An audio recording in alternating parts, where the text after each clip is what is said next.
Hi, welcome to our informative and historical program entitled Past and Present Icons of St. Maarten, presented by JLS Services of the Foundation.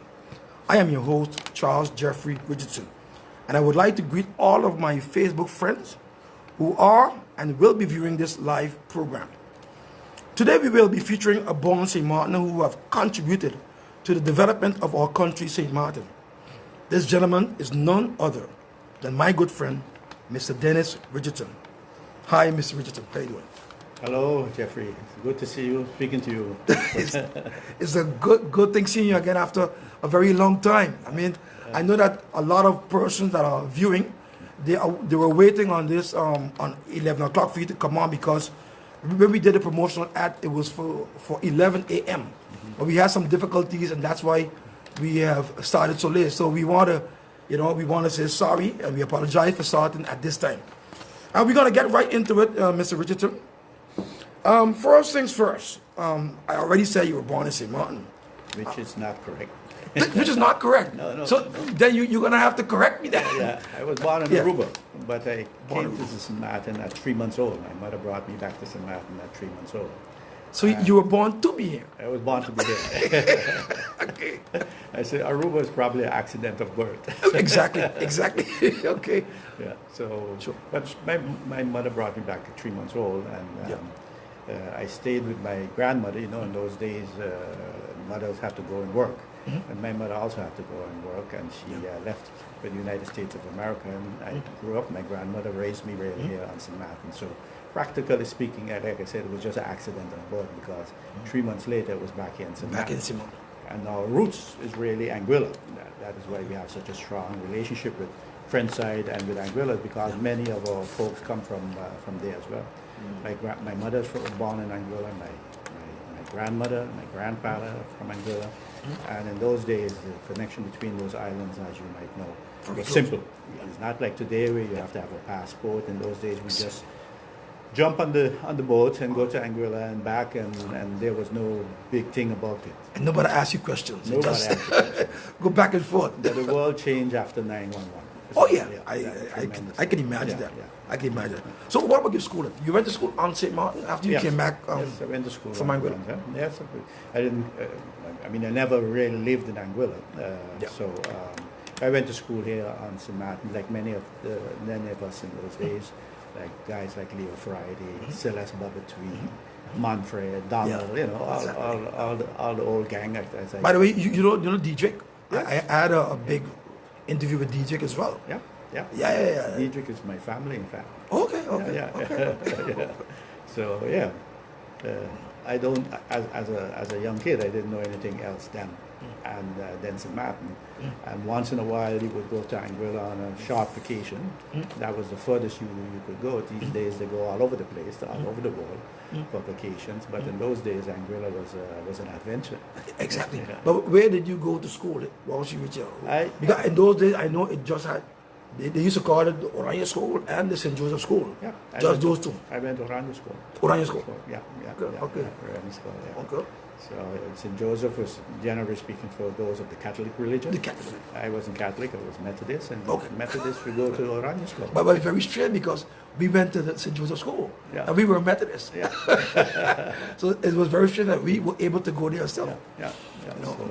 But in those days, I had those two schools. I can remember that clear. And after, did you finish the Oranje School here? Yes, I finished. During my youth, it changed from the elementary school to the uitgebreid lager onderwijs. And in the last year, just before the last year, it was turned into what we call a MULO, meer uitgebreid lager onderwijs. A MULO. MULO, yeah. MULO, yeah. I remember that. Yeah. A lot of the older folks, 10 years older than me, they always talked about MULO. Yeah. So nowadays it was MAVO. Yeah. And now it's TKL. The name keeps on changing. Yep. Yeah. So you went to the sixth grade, and then after you went to MULO here on St. Maarten. Exactly. And after you finished MULO, what you did after? After MULO, I got a scholarship to go to the Netherlands to study government administration. And that was at the specific request of old Gezaghebber Bouchon. Appelsham. Ja, Papa Shum. Ja. Yeah, he was gezaghebbers in those days. Called me to his office, sent a car to pick me up even, and asked me what I intend to do. I said, well, I intend to further my studies. And he asked me, where are you going to do that? I said, if my mother allows it, I will go to the United States of America. And he said, no, I would prefer you go to the Netherlands. He said, we need people in government later. We need people in government administration. And before you go there. I said, well, it all depends on what my mother decides. And my mother. Your mom or your grandmother? My mother. Your mom? My mom was in the United States of America at that time. To earn some money, she used to send money, like so many in those days, back home, for your education and to live. To live, yes. So when I put it forward to my mother that I would like to go to the United States of America, she said, no way. She didn't want me to go to the United States to study. And the reason for that was generally what would happen if you in those days, go to the United States, you have to go into the army, and they would send you to Vietnam. And she wasn't into that. So she said, no, if you have the opportunity to go to the Netherlands, take it and do it that way. So she was in agreement with Mr. Yamush. Exactly. So that was 2-1. I lost. Exactly. Okay. Lost the vote, yeah. Okay. And I went to the Netherlands in the early 60s and started studying government administration. At the same time, I wanted a university degree, and I tried to do that on the side, but the Stichting Studiecommissie Nederlands-Antillen, as it was called in those days, the guardian from that said, no, we can't allow you to do two studies at the same time, because one of the studies they expect would suffer under it. So I had to confine myself to doing government administration. And in those days it was called Gemeenteadministratie 1, and I went on to study Gemeenteadministratie 2, which we call as a bachelor's and a master's degree in public administration. And after that I went to the Erasmus University and studied business administration and got a master's degree in business administration as well. So from 1960, government was giving scholarships at that time? Yes. But were it a grant or was it a loan? It was a grant. It was a grant in those days. Yeah, you got a grant. So you weren't supposed to pay it back? No, I didn't have to pay that back, but I did have to come back to work for how long?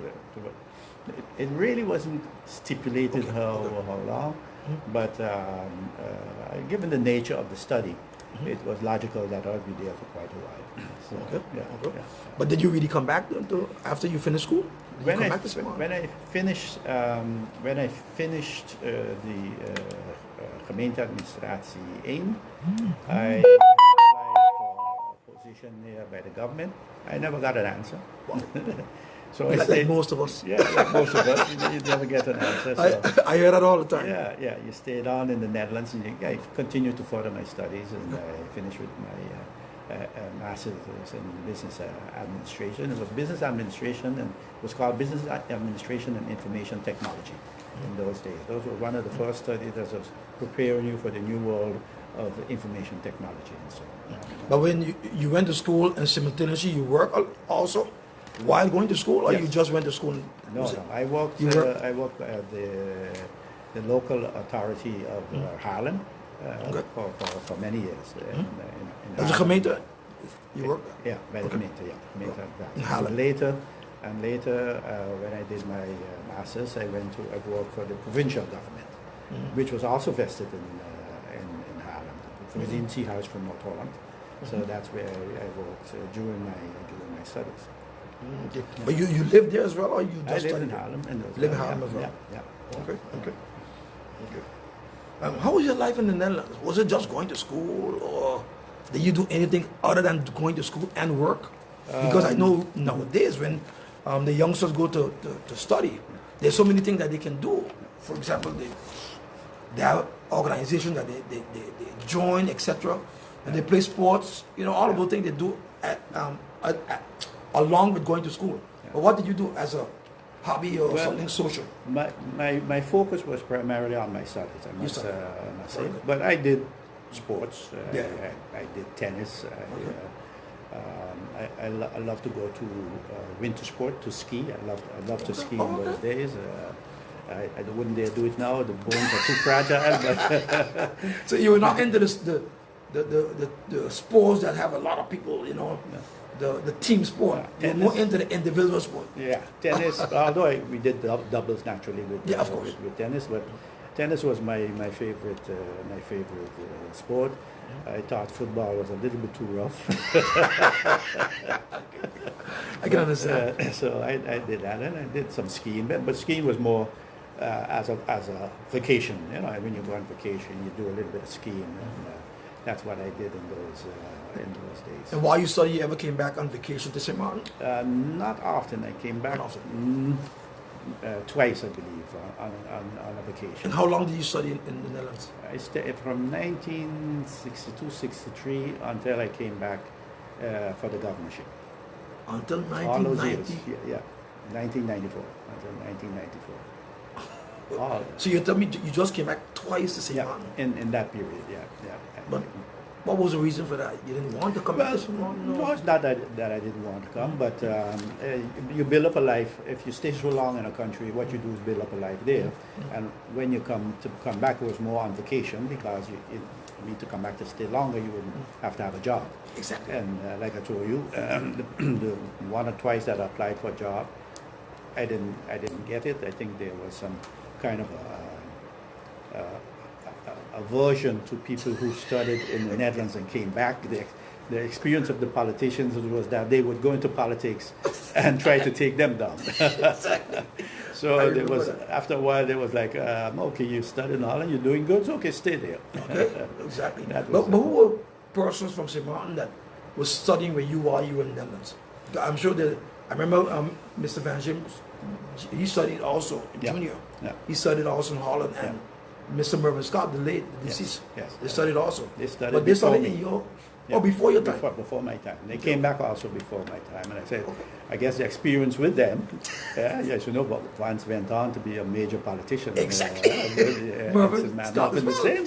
And all who were tackling the establishment was then under the leadership of Claude Watty. You know? I remember that. So you could understand that there was some kind of a shock. I don't know if we need those guys back. Not that you're saying that. I'm now speculating because I really don't know if but that's the way it was. Yeah. That's the way it was. Yeah. So, when you go to Holland to study, Yeah, those guys, they come back here. Very critical, naturally. And very critical. And in those days, Claude was the man. Whatever he said goes. The powerhouse on St. Martin. Even in the Antillean politics, he was considered a powerhouse. Yes. While I was talking to the Captain Chance, he said the same thing. Yeah. He said Claude was very powerful. Yeah. Not in St. Martin, but in the entire Antilles. Yeah. Break governments and make governments. Yes. So come back to St. Martin. You mentioned that you said you came back in 1994. Yeah. And you mentioned the reason why you came back here. 1994, what did you come back to St. Martin for? Well, I came back to be the governor because Vance wanted a St. Martiner on holding the steering wheel for the. He considered me capable because I did my studies in the Netherlands and I had my degrees in the meantime in public administration and my degree in business administration, and felt that I could Who was your predecessor? The person just before you was Ralph? The person just before me, I'm trying to remember, was Vogels. Vogels. Yeah. And I believe there were some incidents with him that caused him to vacate the chair, and that Vance and them made use of that opportunity to bring me back home. I remember that. And that was 1994. 1994, yeah. I started in 1994. You know, like you said, I want to go just into something that was very... I mean, when I look at you, I always look at you as a hurricane person. Because when you came in 1994, I thought you were the person that brought Hurricane Lewis, the worst hurricane that I ever experienced.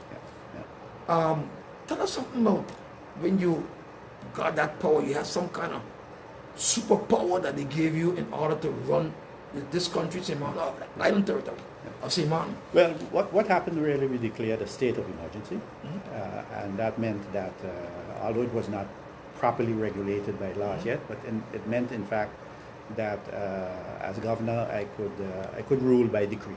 That what it boils down to.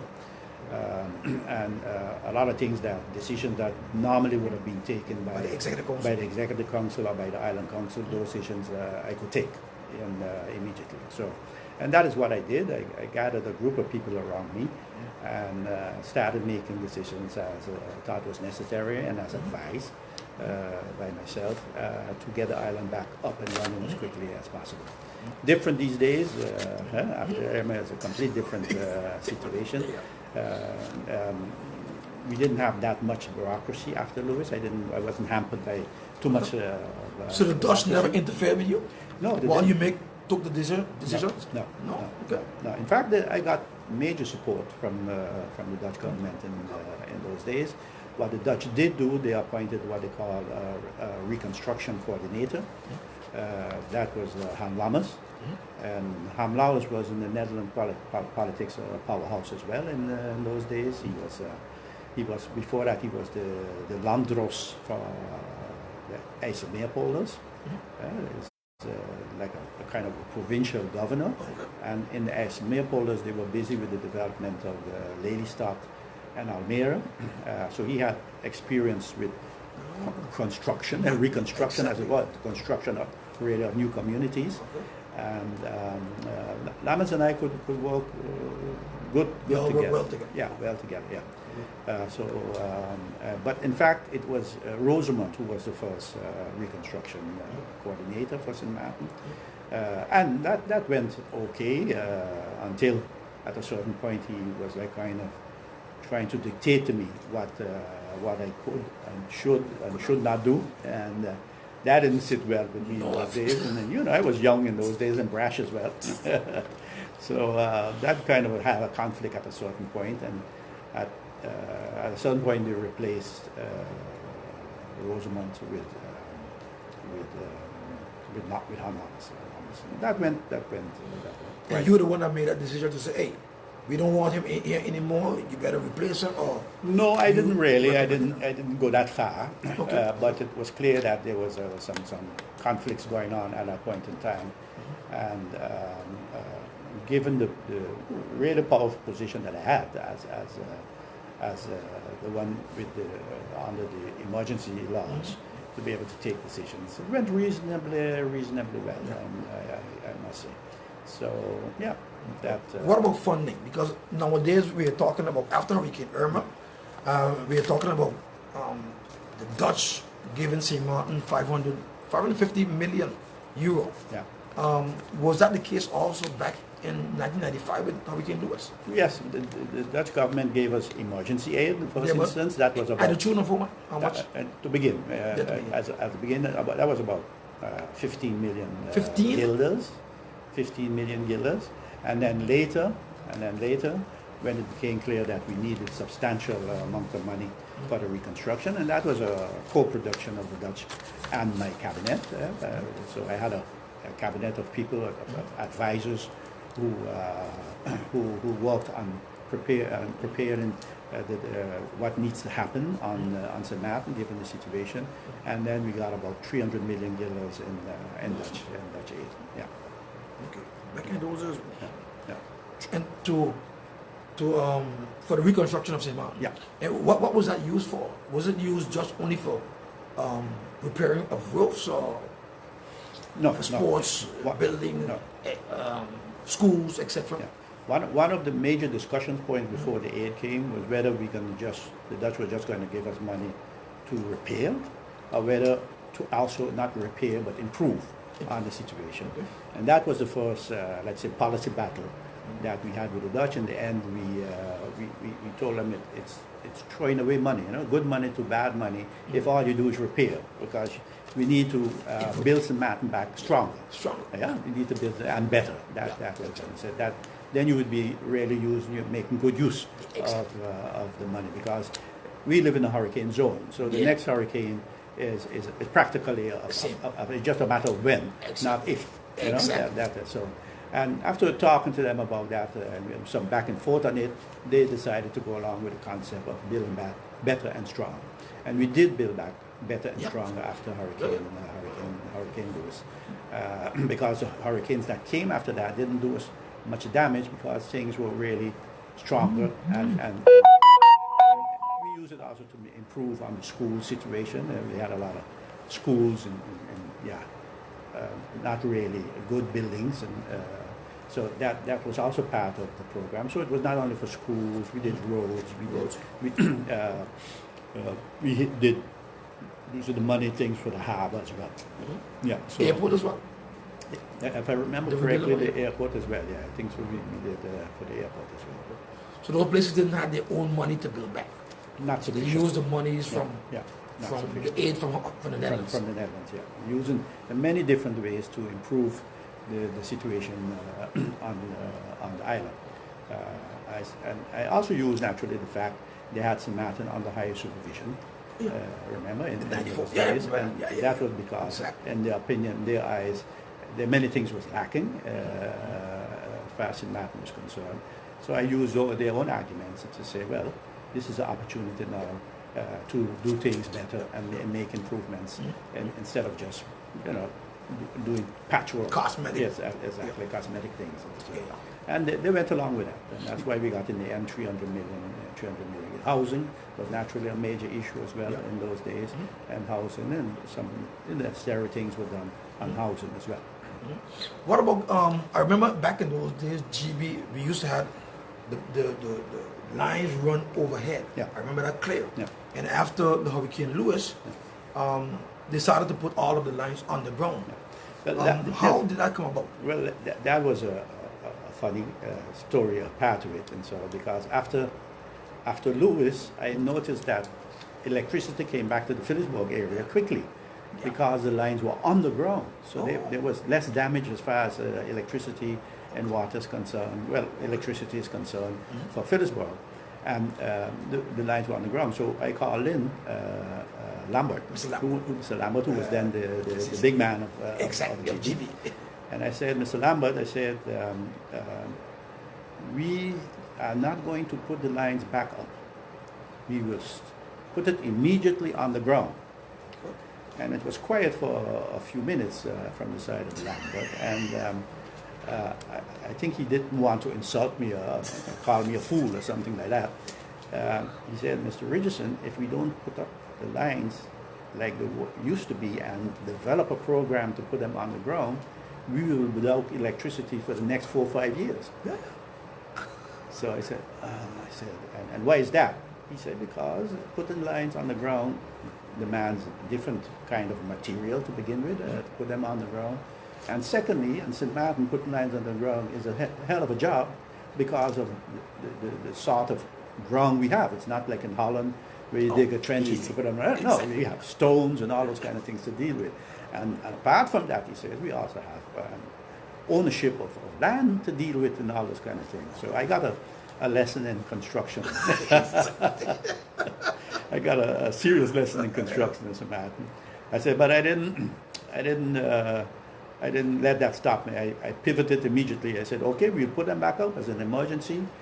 You develop a plan to put them on the ground, and we're going to ask the Dutch to help us subsidize. So you did put them back up?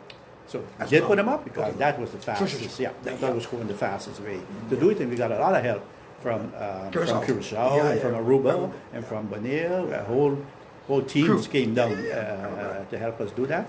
So we were back up very, very quickly. But then came the issue with me that they have to go underground. So you have to develop a plan to put it on. What happened in your time that you were the lieutenant governor? Yeah. The plan was developed in my time. The Dutch refused to put money into it. The Dutch said no. The company should have made reservations for that, and they need to put and they can charge it back to the consumers.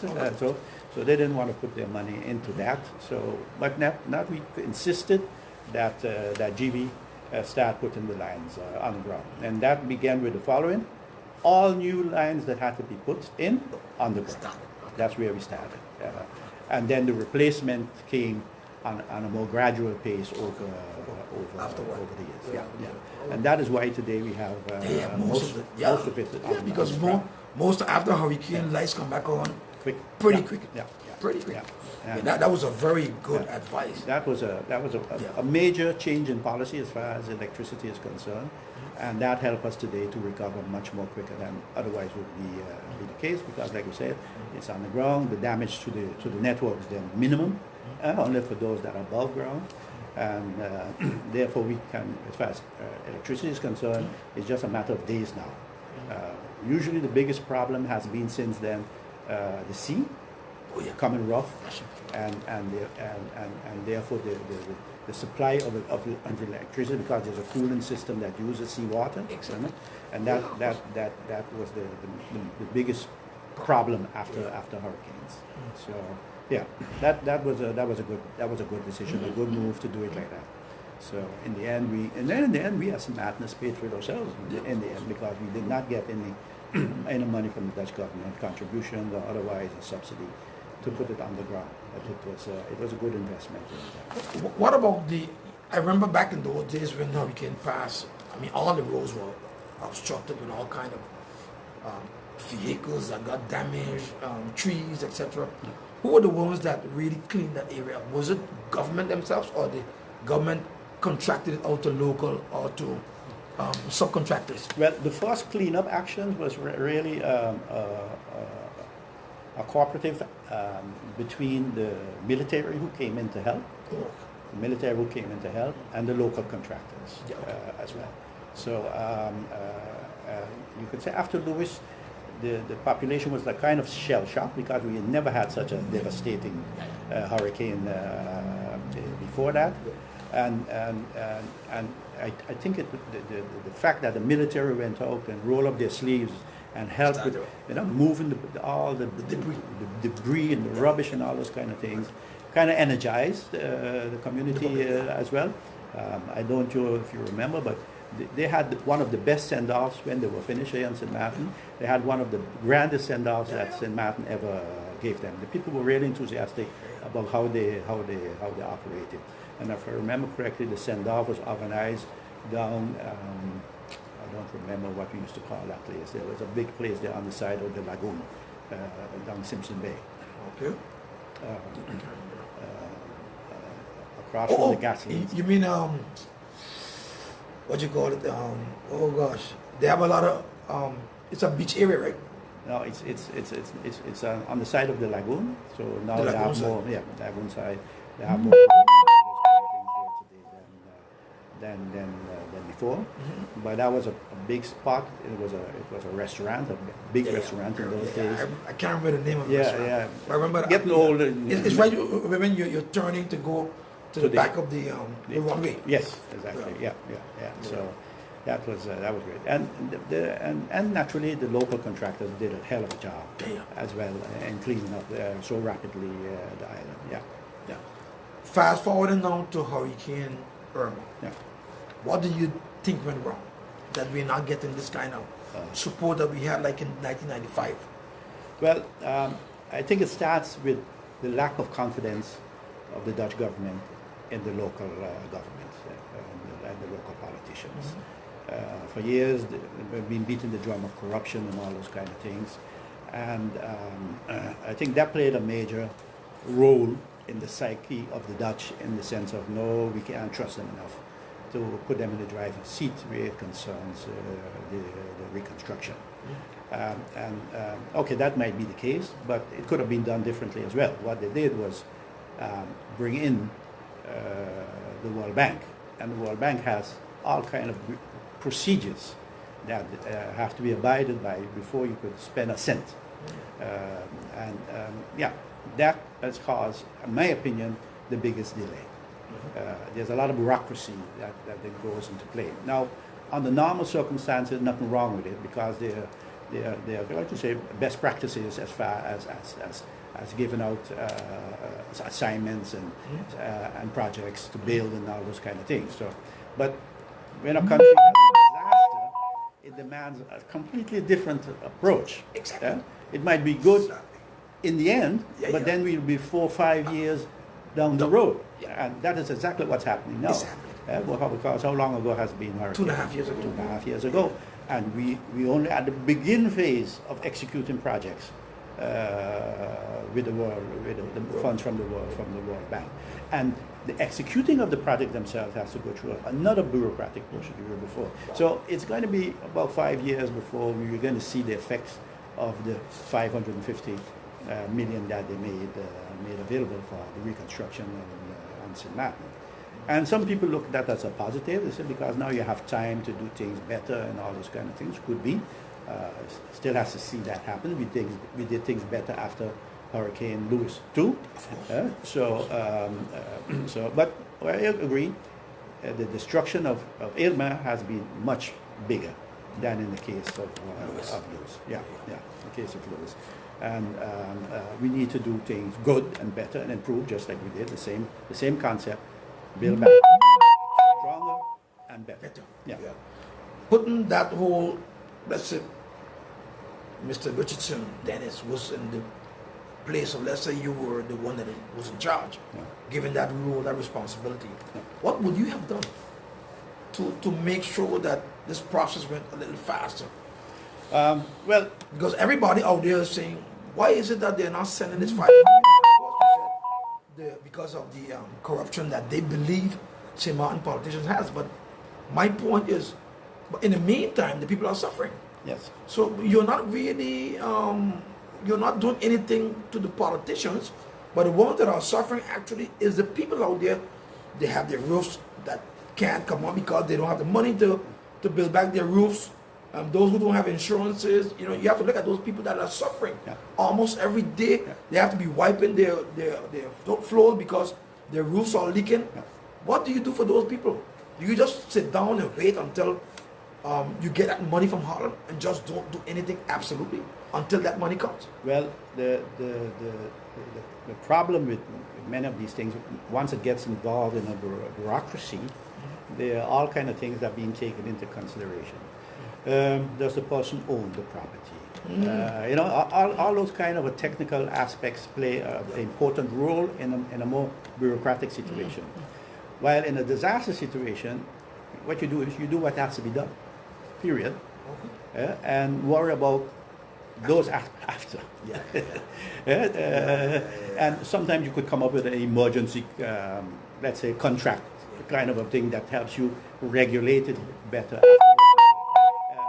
Disaster, you don't really worry too much about who gets what a little bit more than your neighbor and all this kind of bureaucratic situation. Equal treatment is the name of the game, and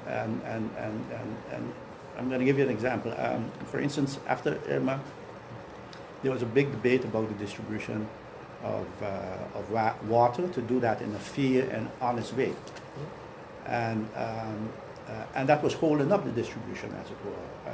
So the people were suffering while we were debating equal treatment, as if equal treatment is the solution. No, helping the people is the solution. Exactly. And my attitude to that was, I don't care if my neighbor get 1 or 2 bottles more than I am, as long as I get.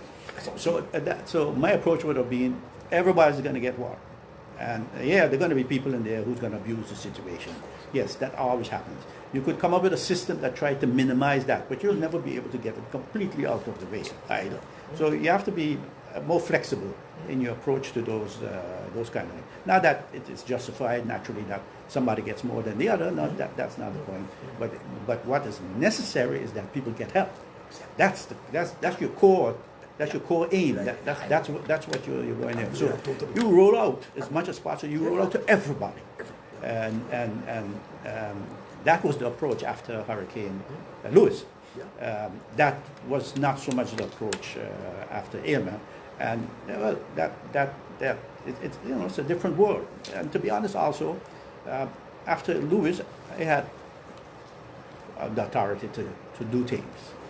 After Irma, it very quickly went back to the normal governing situation, where you have a council of ministers and the division of portfolios between the ministers, and that kind of throws up barriers as well, that otherwise wouldn't be there if one person has to decide.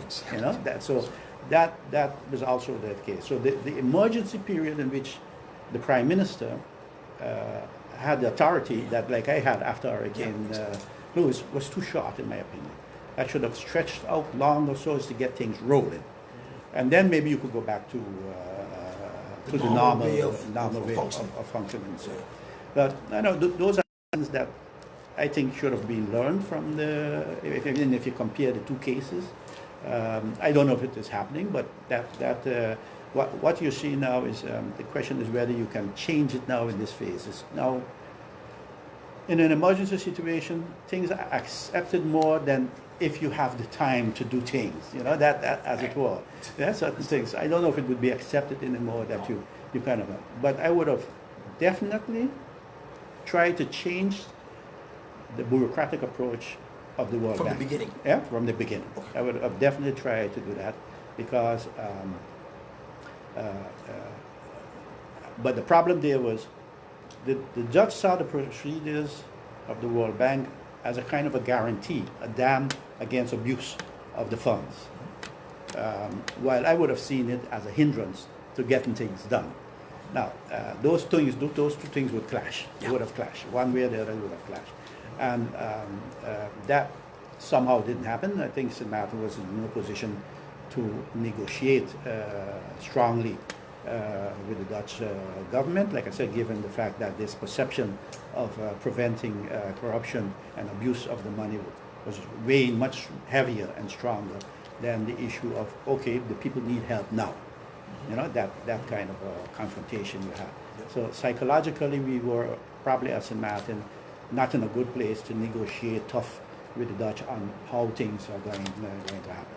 Because Dennis, what about conditions? Because, when I read the newspaper, the people kind of want to understand exactly what the Dutch means when they say, you're going to get the money, but first of all, you have to put a law in place that is going to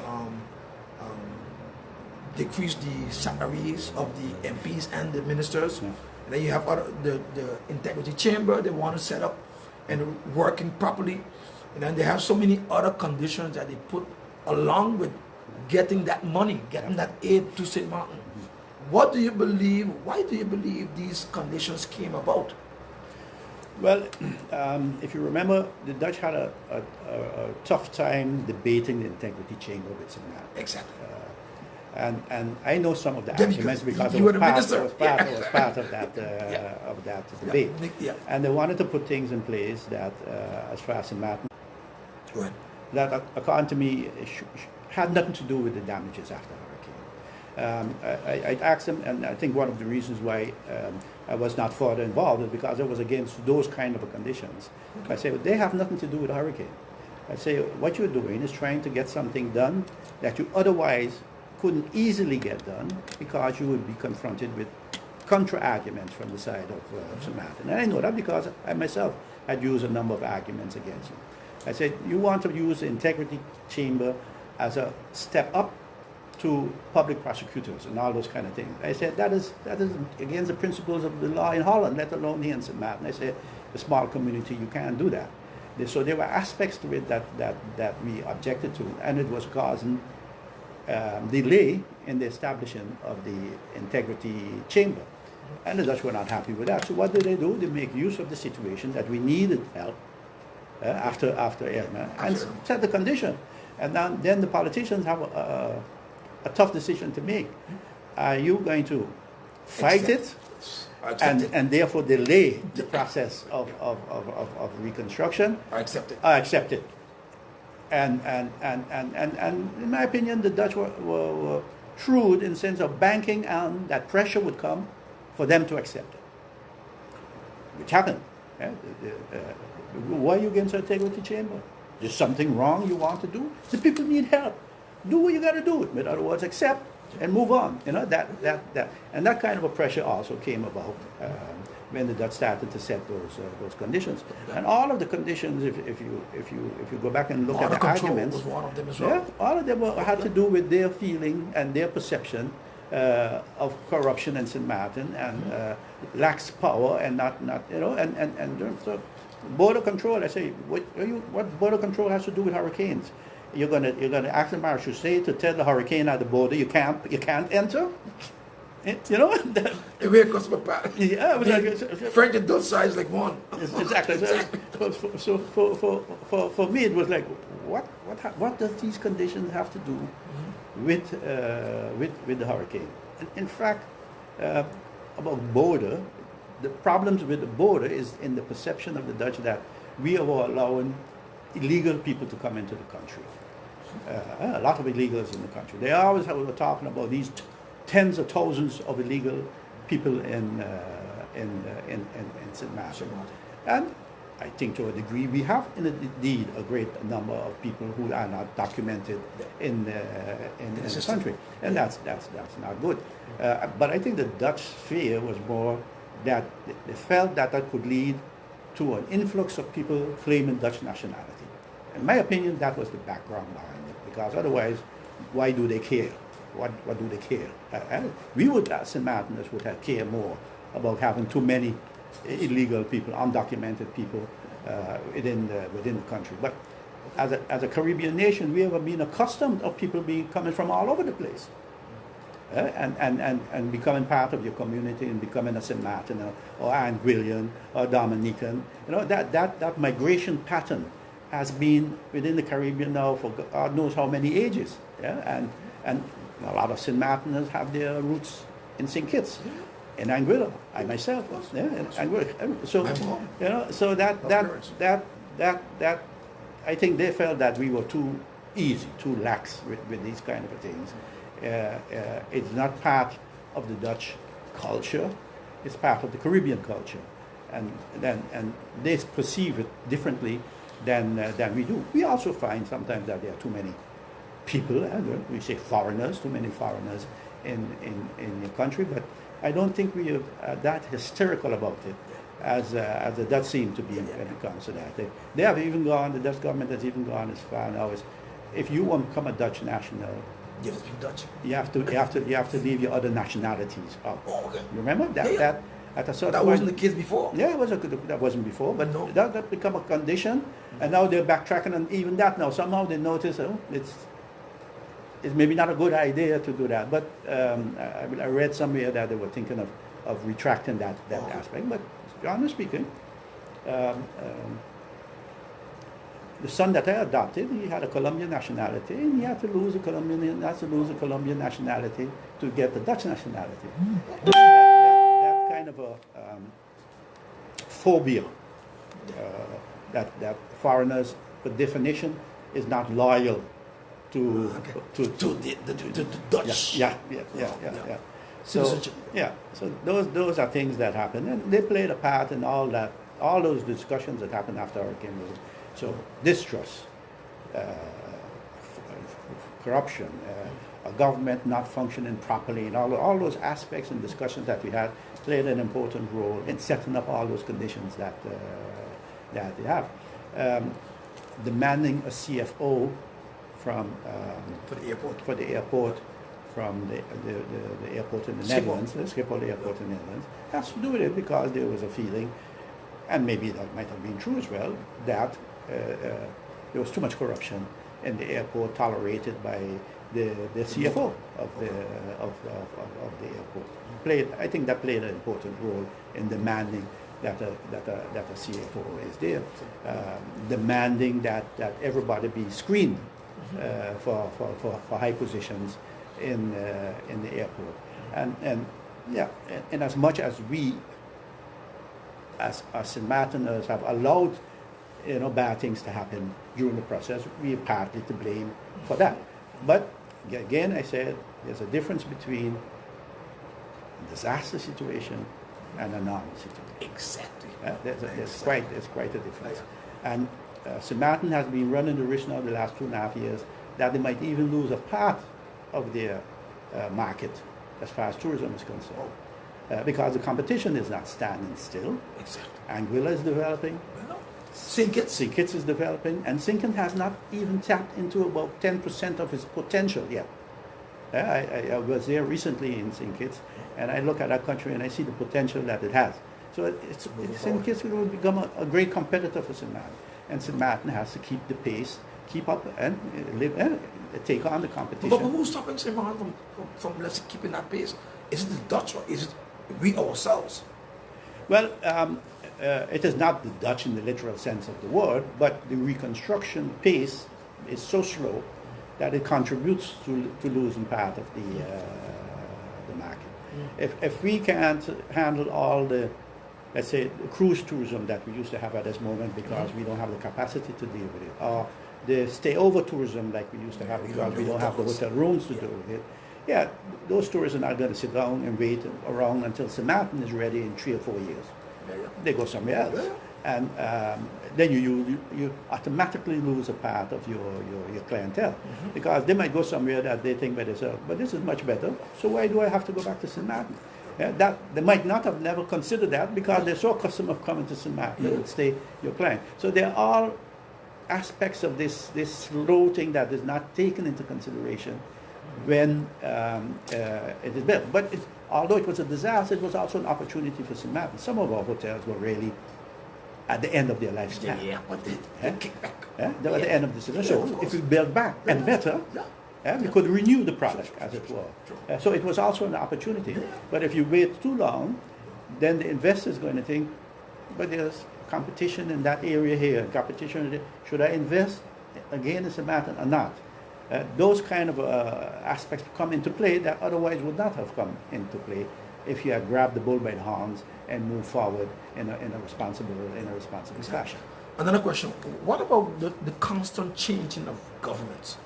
Do you think that might has some kind of let's say reason why investors don't want to put their money into St. Maarten? Do you think that might play a role as well? Well, it is a known fact that because you remember you were the minister back in those days when they had a change of government. Yeah. Well, investors like continuity. They like stability.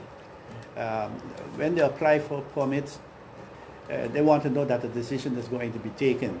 And if you apply for permits under the assumption that they could get those permits today, but tomorrow the government falls, they don't know where to stand. They're not sure. And that is not only for permits, for work permits, but for building permits, for all kind of different aspects of the thing. The government might change its mind and want to work with a different investor. So it's not conducive to stability and investment, and it works against you in the end. But then there's another aspect to that change in government. Every new minister that comes in has his own agenda. So you start personal agenda or agenda for the company, for the country. Lost from personal agenda for the country. New minister, for the country. Yeah, he might think the priority should be different. Yeah, exactly. Yeah? So instead of dealing with X, he wants to deal with Z, and then the process starts again because then the civil servants has to get on his ship, as it were, talking about ship jumping. So they have to start. And you, and the process begins. And so it delays and it delays and it delays. It's not good. I have Kelly from Holland is saying good afternoon to you. Hi, Kelly Busby, right? Minister yes. Kelly Busby. Yeah. Hi, Kelly. How are you? she's looking on at the interview. Yeah. Yes. So. It's not good. Instability, every economist will tell you that, and every investor will tell you that doesn't contribute to a steady flow of investments and growing investments and confidence in the country and confidence in the country's economy. Because if it delays the economy, they take those into consideration as well. If your economy is growing, they say, okay, there are business opportunities there. But if it's not growing, if to the contrary, if it's getting less, they might make second thoughts about whether or not they should make an investment or whether the investment should be that big, that kind of a thing. Luckily for us, our growth, maybe not at the original pace that it used to be, but it is growing. So from that point of view, but that is not because of the investment from the fund. It's growing. It's growing because St. Maarten people themselves, St. Maarten businesses themselves, the insurance monies that have been paid off have led to the growth that is taking place of this. So the people themselves help to build back St. Maarten. Not necessarily the government of the Netherlands. No. But actually, those funds can help tremendously. And with the economic recession in Curacao. Whatever is brought in the sense of insurance funds, funds from the Netherlands, helps stabilizes our economy and helps stabilizes the value of our guild. People have money to spend. And that's very important. So all in all, I think that the St. Maarten government and the Dutch government should sit down together and work out a new approach after a disaster. I'm not talking about general development, so that probably could go along with it. But when a disaster hits and the impact, the damage is that great, there need to be a different way of reconstructing. So you think the government of St. Maarten should come with a comprehensive, let's say, approach on how we're going to deal with natural disasters? Yeah. Because, I mean, 2.5 years ago we had a Hurricane Irma. Yeah. Well, who knows if we're going to have a next disaster around the corner? Yeah. Nobody knows. Nobody knows. Exactly. So how are you going to approach that? How are you going to deal with that situation? And with climate change, saying and predictions of the scientists saying that the storms are getting stronger. Might be stronger. Yeah, getting stronger. You need to think, well, okay, we build back now for, let's say that we've done it good, and we build back now for category 4 or 5 hurricanes. That means the damage 4 or 5 will be less. But what happens if it's a category, we don't have that category. Exactly. But what happens if it's on the top of the category 5 hurricanes? What happens then? And how are we going to deal with them? And I say it doesn't need to be this heavy procedure in the case of a disaster. After Lewis, we did too. The Dutch held on to their money. We sat down and debated with them what needs to happen and what happened. And the money was only spent when it had their approval. They didn't go through multi-complicated procedures of a World Bank. We had a World Bank in those days. No. Well, there was a World Bank, but not the here. World Bank did not. No. Was not called in. It was just St. Maarten and the Netherlands themselves deciding on the disposal of the funds and how it's going to be controlled and how the checks and balances would be. And something like that needs to be in place so that the necessary tempo can be maintained in the reconstruction. Minister, what about the turnover taxes? I remember back in 1997 we came with a turnover tax, I think, of 3%. I think it was back then. Why was that put in place? Was it because of the hurricane? No. The turnover tax was put in place by the Netherlands and Tills government because the Netherlands and Tills government had financial problems. That was the reason for the turnover tax and a similar tax on Curacao at that time. Yeah. And I remember having a hell of a row with Minister Poirier, God rest his soul, about the turnover tax. I told him, I said, well, St. Maarten has been devastated by Hurricane Lewis. The economy is in the down. One, the money you expect to get out of the turnover tax at this point in time, you're not going to get it. Simply, the economy can't carry it, and not deliver that amount of money.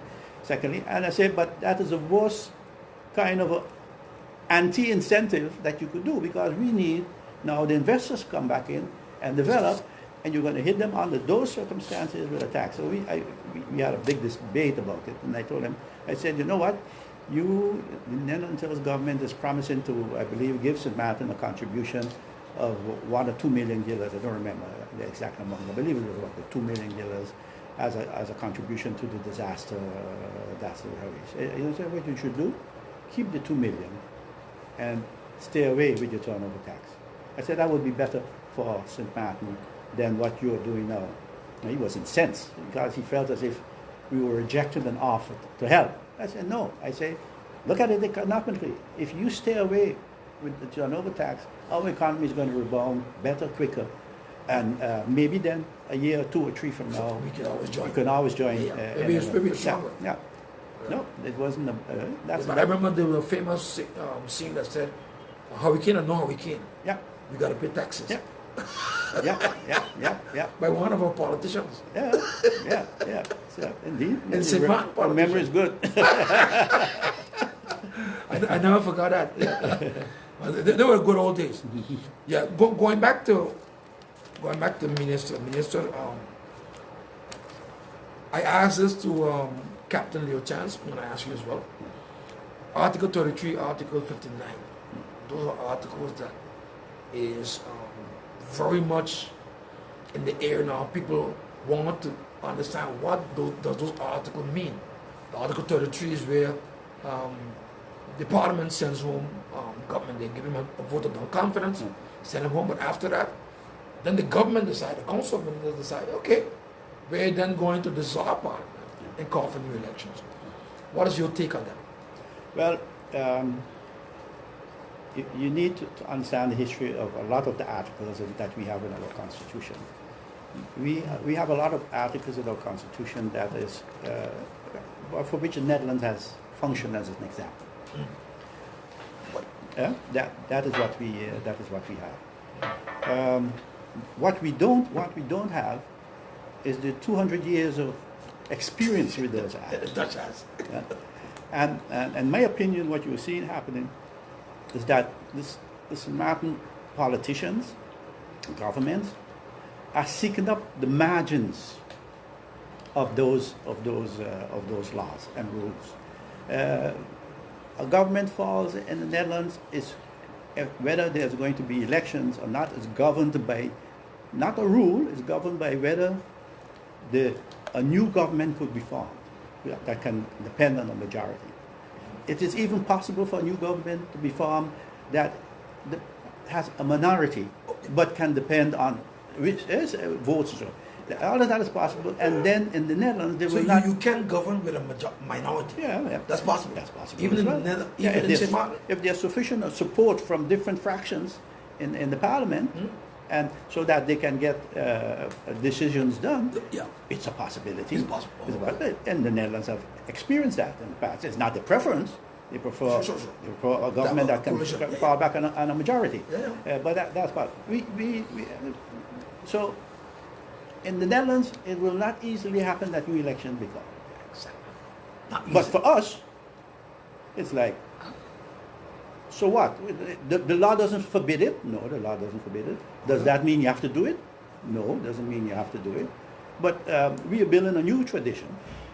You throw down government throw you out, and we get new elections, we get a new parliament. Back to the people. And then we hope that the parliament might change.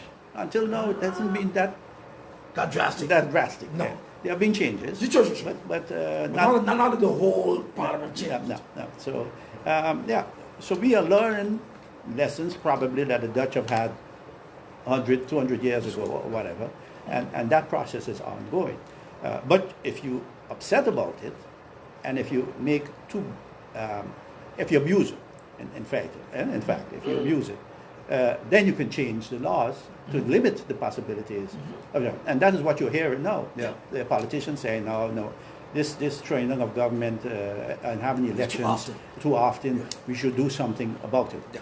And they're saying that those who crafted the Constitution and these rules and regulations hasn't taken sufficiently into consideration the local culture that plays a role and to a degree that is the case, because we didn't really consider that the government would fall once every year and that elections would be like once every year and a half or something like that, 1-2 years. So in that sense, we didn't take that into consideration. But we did consider a different system when crafting the Constitution. For instance, we were thinking of the French system, which has a runoff of the two largest parties, and then the one who wins the runoff gets enough seats to be able to govern for the rest of the period. But then again, we didn't want to rock the boat because we didn't know how our people would use that. You remember the lynch law? Of course. And the effect that has on it still has on elections. Suddenly now the party leader doesn't have that power to decide who's going to be in parliament. That used to be the case because the party leader would tell you which but it's still the case in Curacao. Curacao has that system still. Which St. Maarten has changed because of the lynch law. So so the experience was, if you talk to the politicians candidly, they will tell you it was a good idea, a democratic idea, but we never expected what effect it would have. So at that time there was like, we're not going to change up too much because we don't know what kind of effect that could have in the practice of government. So we didn't change it. But now you're hearing more and more that the politicians are saying, no, this can't continue. This can't continue. They enforce And because it's not law, maybe we should put a law in place that forces us to act like the Dutch act, in the sense of, if there's a possibility to form a majority government, you can't send the parliament home. Exactly. You know, that kind of debate is happening now. That's what Captain said, Captain Chance. Yeah. He said he don't see that possible. If the parliament comes with a new coalition and sends home, give them a vote of non-confidence to the government or the council of ministers, then they can't act in dissolve parliament. He's saying, look, which one happens first? That's the one you have to really deal with. He's saying you can't go back now and say, okay, so you sent me home, now I'm going to send you home. So you have to go back to the people to ask them for their vote. Yeah. He said that never ever happened in Antilles. He said how it happened. If you hear that they're going to send you home, you can do it before they send you home. Yeah, well, really, and dissolve the parliament. Really, in my opinion, that is a way you can try and deal with it, but it's not. The law doesn't forbid it. The law does not forbid you from sending dissolving parliament. But under what conditions can you dissolve a parliament? Well, there must be under some reason why you would dissolve parliament. You can't just up and say, look, we're going to dissolve them because you don't like how they're working, or that it can happen every year, anytime you want to do it, and that is something we have to be very careful of. Yeah. Yeah, I don't think if they have a majority, they're going to dissolve the parliament that easily. They're not going to do it. But if you give them a vote of non-confidence, they're going to do it. Yes. Then it could be that then the prime minister says, okay, we don't call for new elections. Generally, in the Netherlands, they call for new elections if it's not possible to form a new coalition. Okay. Yeah. If there's a so then they feel they have a reason to call new elections because now the people need to decide who they want. But is it because of personal matters? Because here in Simon, I keep hearing, because of personal matters, government fall. Somebody wanted something, they couldn't get it done, so they decide, hey, we're going to form a coalition with somebody else, and government falls. But if you have a slim majority, for instance, if you have a slim, it can happen that the person is motivated. He's saying, hey, listen, I wanted the ministry of X. That is what I promised my people when I was out there campaigning. And if I can't get it, then I'm not being part of your government. Exactly. And then that one seat goes, and the government falls. Yeah.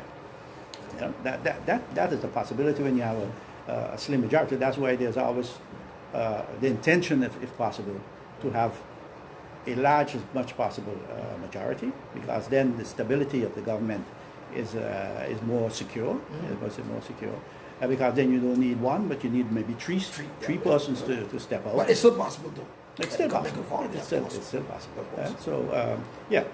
And whether it's personal, I don't think it's personal in the sense of person, but it could be personal in the sense of what you feel should happen as a politician for your country, what you feel should have a priority.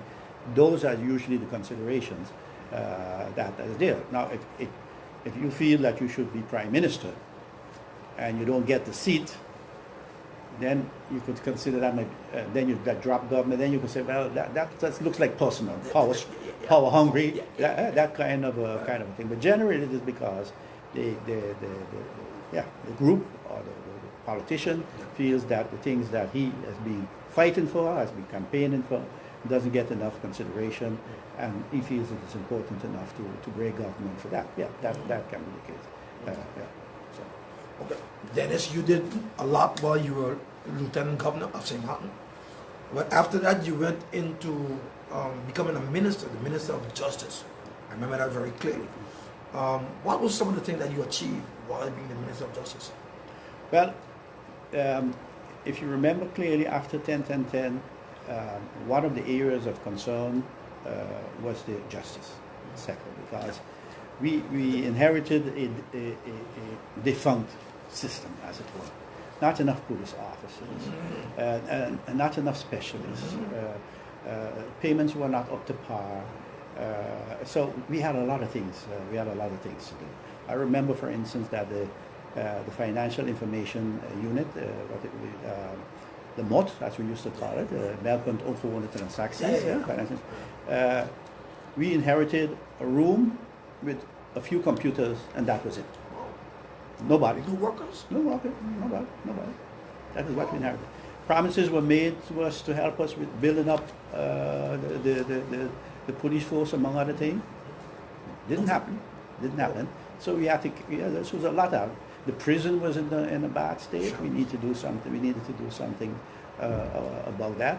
And then at the same time, suddenly you have your Minister of Justice and realize that really, when it comes to the public prosecutor sector, you have to, at a distance, have to stay from it.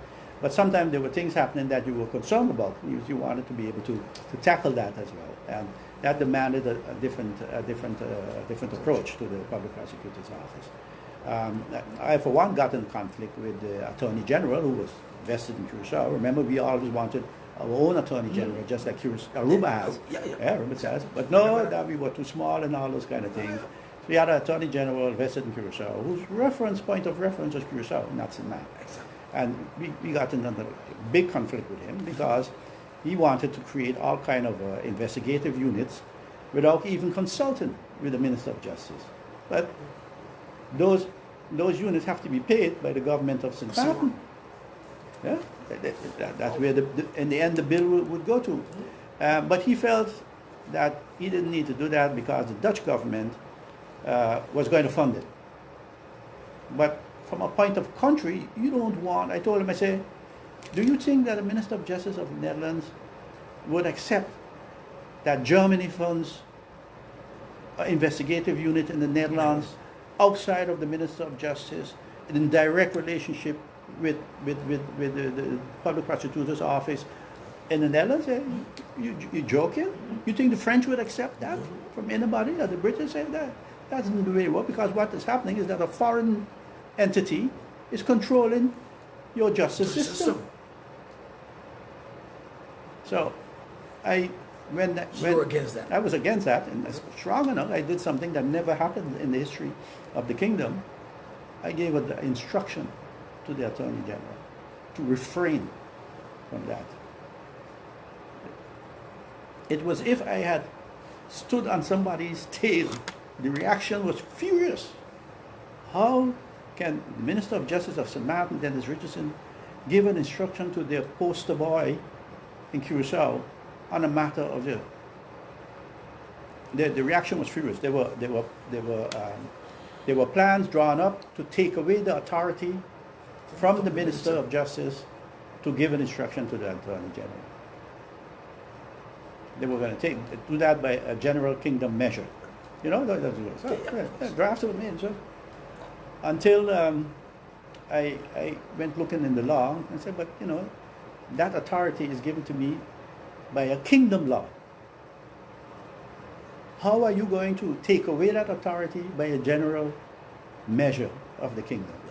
That's not possible, according to me. So I went and spoke to the vice chair of the Kingdom Council of State,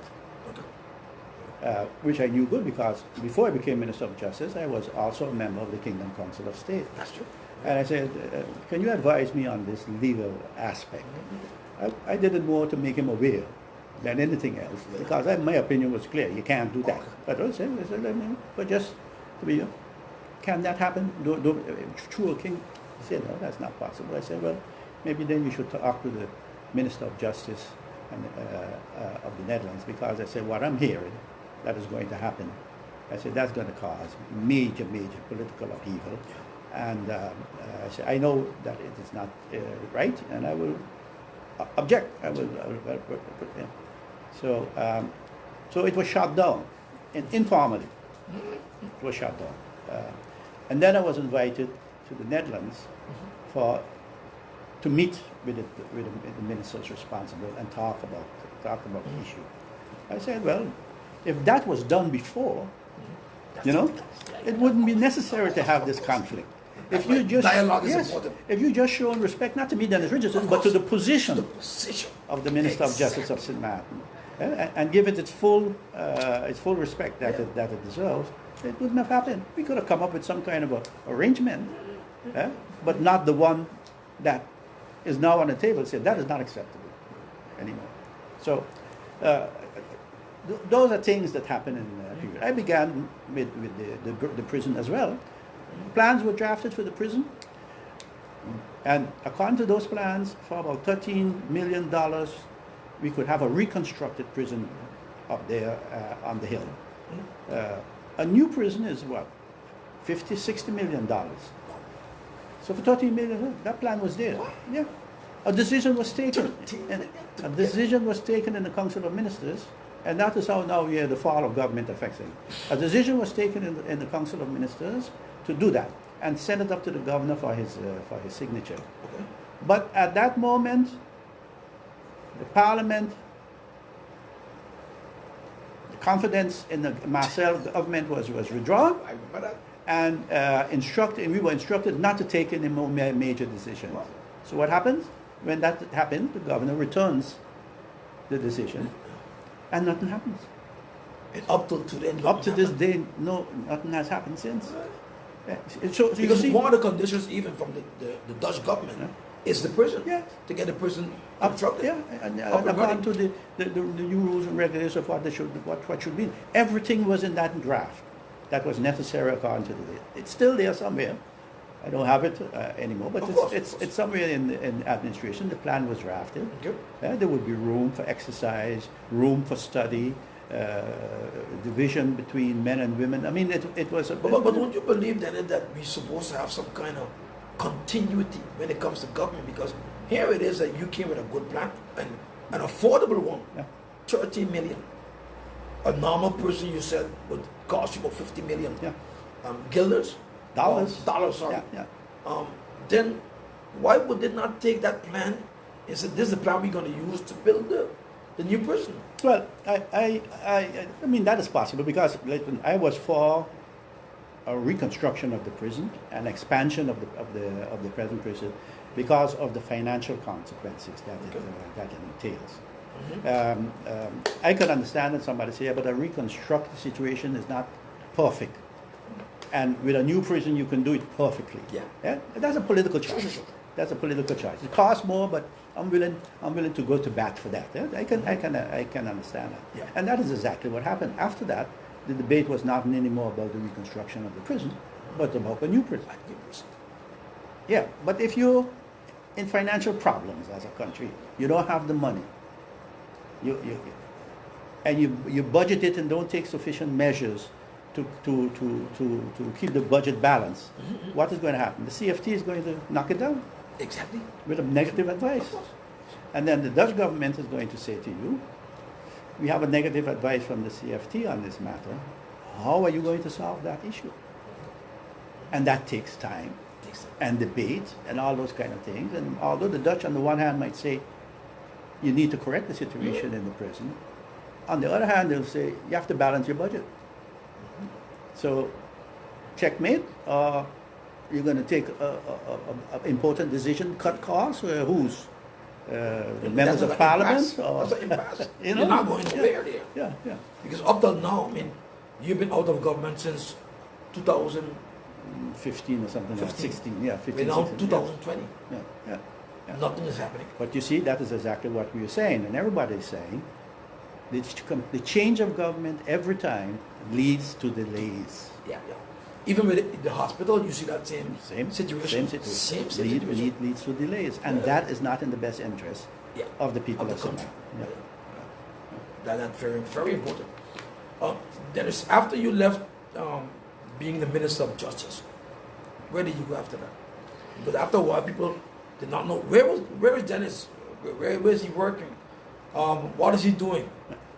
Well, really, pension.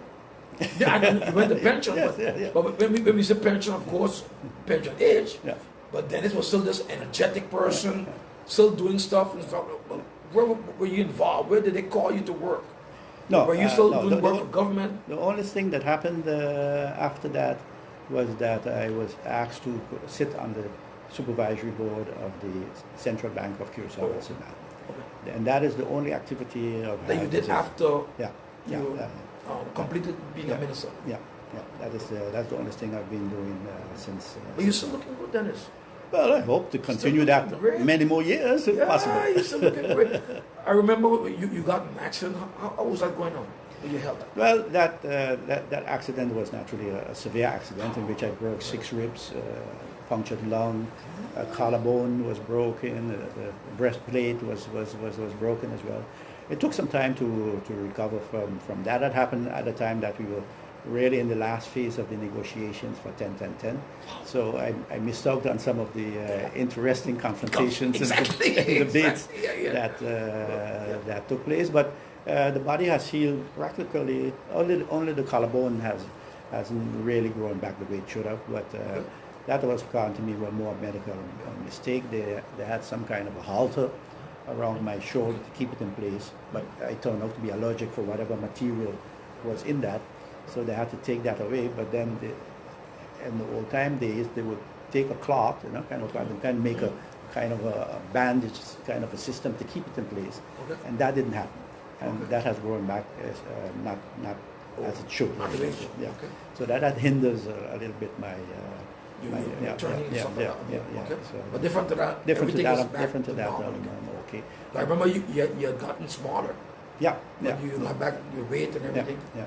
No, it was. I mean, I have most of the Caribbean diseases, as you can call it, like hypertension, diabetes, and all those kind of things. I have those things, but I abide by my doctor's prescriptions and take my medication and all those kind of things. Sometimes you fall by the way with that, and then your body calls you to order. Of course. It will speak. I've had 1 or 2 hypos because of that. So you have to be careful.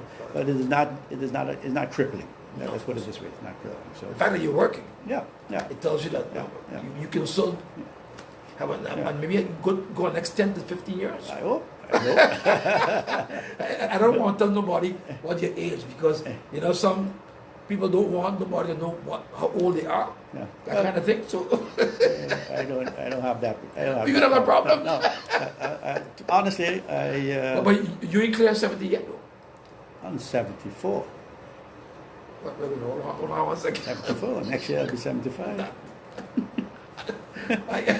I don't believe that. Yes. No, I don't have that. I don't have that problem. No.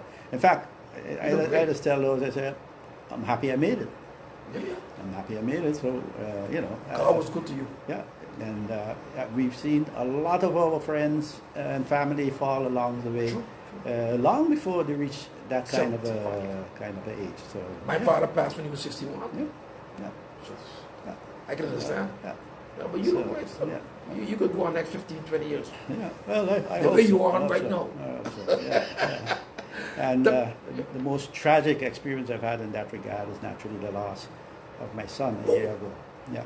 The loss of my son. That still was affects terrifying me. for the whole country. Yeah. I never forgot it. Yeah. That kind of affects you still. The shock of that and the feeling it should have been me.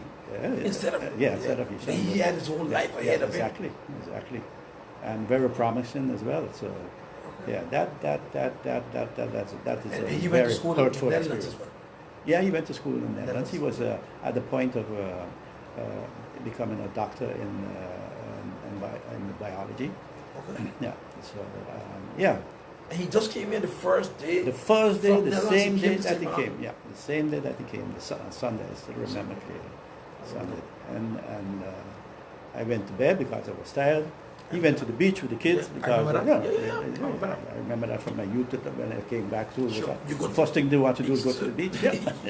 You don't see so often. Exactly. In the Netherlands. Yeah. No. Well, they see, but you don't go. It's different. It's cold and it's dark. So we have this beautiful blue, aquamarine. Exactly. So that was understandable, and he was here and then he was gone. That's tough. Yeah, it's tough.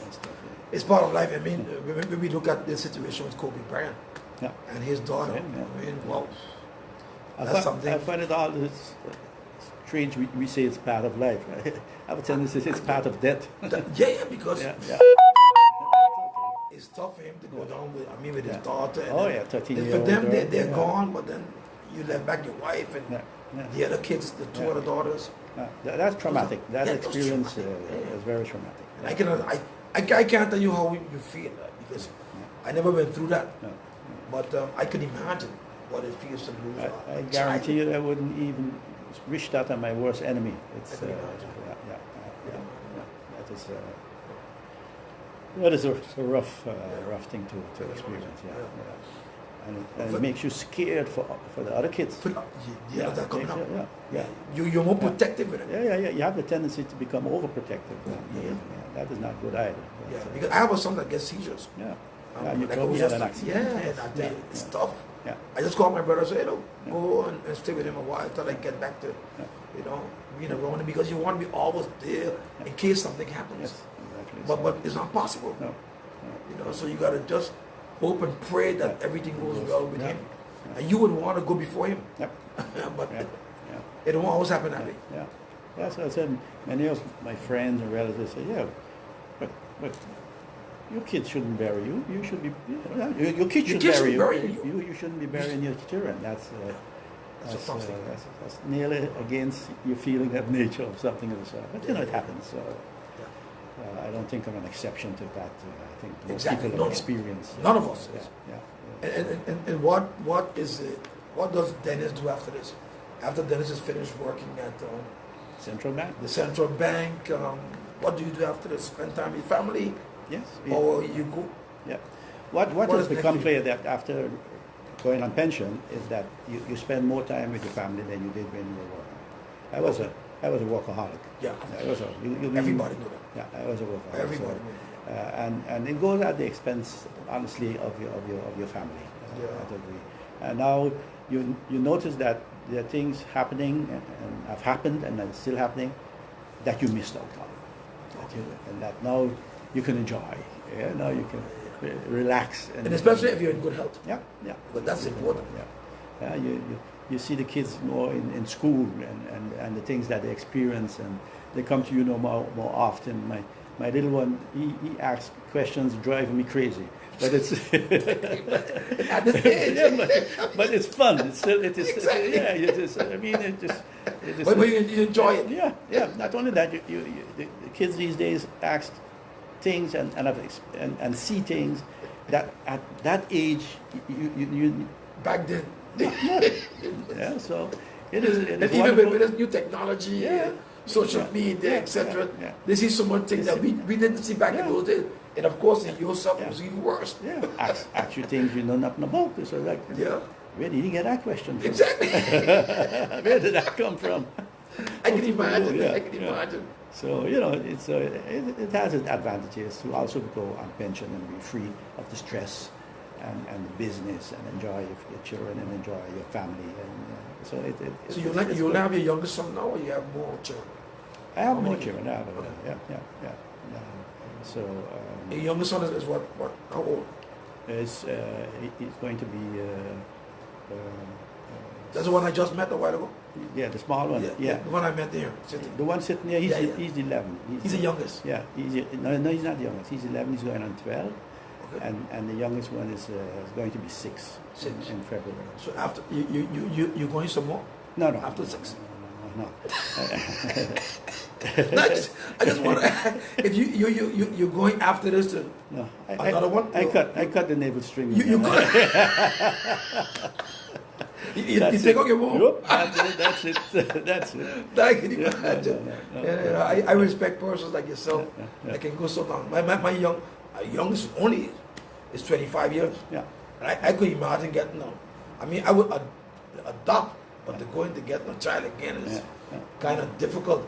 Because I love children. Yeah, I love children.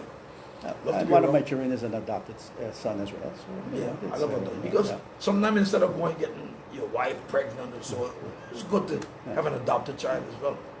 But it's enough. Exactly. Dennis, what is your last words? There's a lot of folks that is on looking at you from all over the world, and they most times when I see people, they're just listening. It means to say that they're paying keen attention. They don't want to disturb what's going on. And I learned that from Will Smith. Will Smith said the first time he was talking to this gentleman, on an interview, he said, when he was on this program and nobody was calling in, he didn't understand why. But it's because they're attentively listening at what you're saying.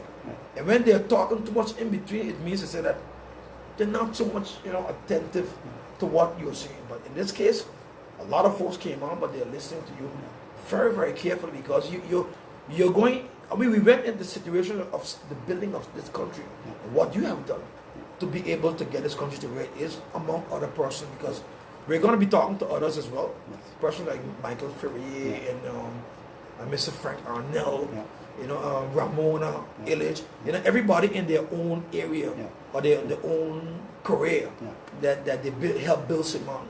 So it is something that I think was needed, because after this, who's going to recognize you? And most times we see people recognizing others or our own when they're in a box. When in a box, they say all the nice things about you. You were great. Dennis did this. He was a lieutenant governor. He did all of those things. But after that, that's it, because you don't hear what they're saying. That's your family. And we decided to put this program together because of this. Give your flowers to the person while they're alive. That's what I do. So what is your last words to the people that are listening? Well, what I would say the biggest lesson that I've learned, I've learned a lot of things during my life and during my career. But the biggest lesson I've learned was the recent one. A young boy leaving so early, leaving his life, and knowing my son, his recommendation would be, and I want to take that and give that to the people of Maarten: live your life, enjoy your life. So don't do what you love and love what you do. Yes. Don't get caught up in hate and all those kind of things. Live your life. And, give what you can, and give it freely with a good heart. Not because you expect something back, but because it's the right thing to do at a certain point. So my last words to people of St. Maarten would be: please live your life, enjoy, contribute to your community, make the world a better place. That's advice and recommendation to all of my friends and family and folks and people known and unknown on this island. It's a beautiful island. Take good care of it. Thank you so much, Dennis. I think you couldn't have said it better. I believe that is the way we have to go, and loving each other, and stop putting each other down, and living our lives. And I always tell people, young people especially, I say, you have to do what you love and love what you do. Because so many times I go to different offices, you see people living their life, and they're doing things that they don't like. So they are taking it out on you as a customer, and that's not a good thing to do. I believe in what you're saying. I really would love to thank you for coming on and accepting this for doing this interview. And I hope that persons that are listening would get something from this, because it's all about you and how you live your life, how long it's going to last. Exactly. So just live your life. Thank you again, Dennis. Thank you for the opportunity to speak. And God bless you. Okay, thank you. Bye-bye.